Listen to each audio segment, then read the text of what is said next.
Walgreens says it is closing 5 more stores in San Francisco, all due to rampant shoplifting by both individuals and organized groups. The closures include stores in the city's Mission, Richmond, and Hayes Valley neighborhoods. Walgreens says all 5 stores will be closed by November 17th. The company has closed 10 stores in San Francisco since the start of 2019 and 22 in the past 5 years.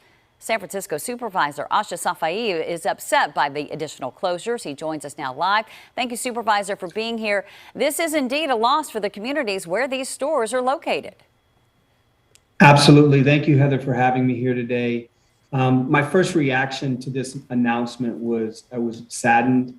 I think about the seniors, elderly, working families, our frontline workers that have been working in these stores through the pandemic. That now hear that either their jobs are going to be transferred or eliminated. And it's a devastating blow to the community. So many people rely on these anchor institutions. And let me just say this, we've been beating the drum on this, ringing the alarm.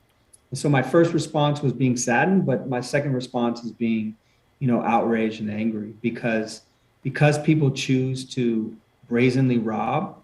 Now the consequences are going to be felt by the community. Yeah, go ahead. No, go ahead. Tell me about the hearing, Supervisor. No, I mean, we had, once I witnessed this myself in real time last fall, about a year ago, we've been pushing the conversation forward. And we had a hearing in the spring where we heard directly from the stores and their representatives from Walgreens, CVS, Safeway, The Gap, others that just said, the brazen nature of organized retail crime in our city was forcing them to rethink their policies and in many cases shut down their stores. And it was 85% of their theft was organized and part of larger syndicates. They go in, directly target cosmetics, over-the-counter drugs, and they resell them on the secondary market. So we put together a working group. In that working group, we have the chief of police, we have the sheriff, we have the hotel council, we have the council of the district merchants, the chamber of commerce, retailers, the district attorney. And from that, we just came out 2 weeks ago and said, we need to increase our presence of law enforcement. And so we put forward a proposal that says, not only will San Francisco allow off-duty police officers to be hired by these retailers, but we want to increase that and expand it to deputy sheriffs. So I put that legislation forward to the Board of Supervisors 2 weeks ago and really feel like we need to be making more concrete steps to really stem the tide of this criminal activity. Okay, so where does that proposal stand, and do you believe there is enough support to make the necessary change? I do. I think we're going to have a strong support at the Board of Supervisors.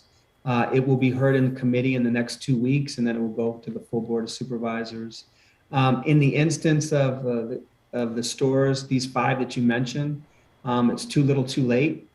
And San Francisco, everyday people are suffering because of these closures. Okay, a lot of people, though, look at this, Supervisor, and they say, why is this happening? You don't hear these stories necessarily in other parts of the Bay Area. These organized groups are primarily targeting retailers in San Francisco. Why? I mean, we've had too much of a laissez-faire attitude here in San Francisco. People feel like some of the videos you showed on the screen, people can walk in without consequences. I mean, if you look at the statistics over the last year, yes, shoplifting was down, but stores were closed. We were sheltering in place. Now that things have started to open back up, we've seen the brazen nature on some of the videos that you're showing here today of people just walking out in broad daylight, believing that they don't and won't have any consequences for their action. That's why we have the district attorney at the table, the sheriff deputies at the table, the police department at the table, because we have to say once and for all, we are going to hold people accountable for their actions. Now, mind you, we also had another hearing that showed that over 70% of the people that were on probation or rearrested had an underlying drug addiction issue.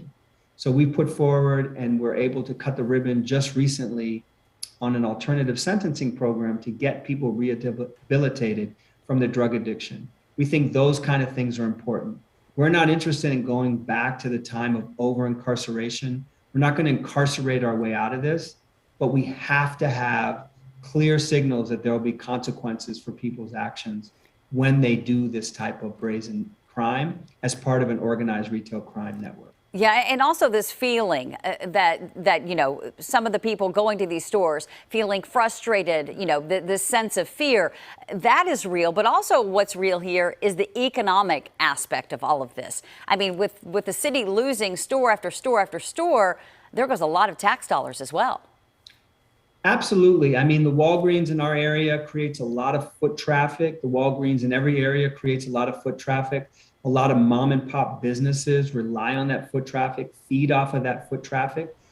But you know what, Heather? Also, what's on the line is our reputation as a city. We have lived high on the hog for a long time in San Francisco. Our economy was doing really, really well. Tourism, business industry, investments into our city. But now as we're trying to recover, this type of brazen nature and crime happening on a daily basis is definitely impacting the way people feel. The safety of customers, the safety of shoppers, the safety of our workforce. I mean, Target announced one of the only places in the country that they were going to reduce hours because when we talked to them, their staff did not feel safe. The customers did not feel safe after 6 p.m. But who does that hurt? It hurts the person that's working. It hurts the person that can't get there during the day. It hurts the retail clerks. So our working group includes all the people that I mentioned, but it also includes the United Food and Commercial Workers, IATSE, the stagehands, the Teamsters. We have a consistent amount of support from organized labor because they want to protect their workforce.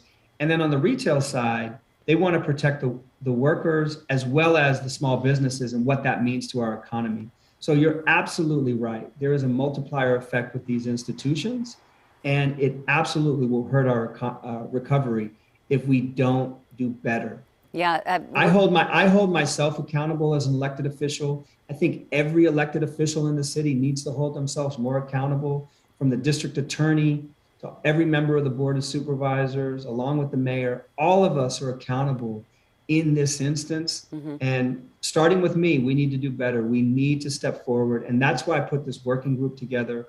That's why we put forward the proposal to say we can hire off-duty sheriffs to expand the pool of available people that retailers can have from law enforcement presence.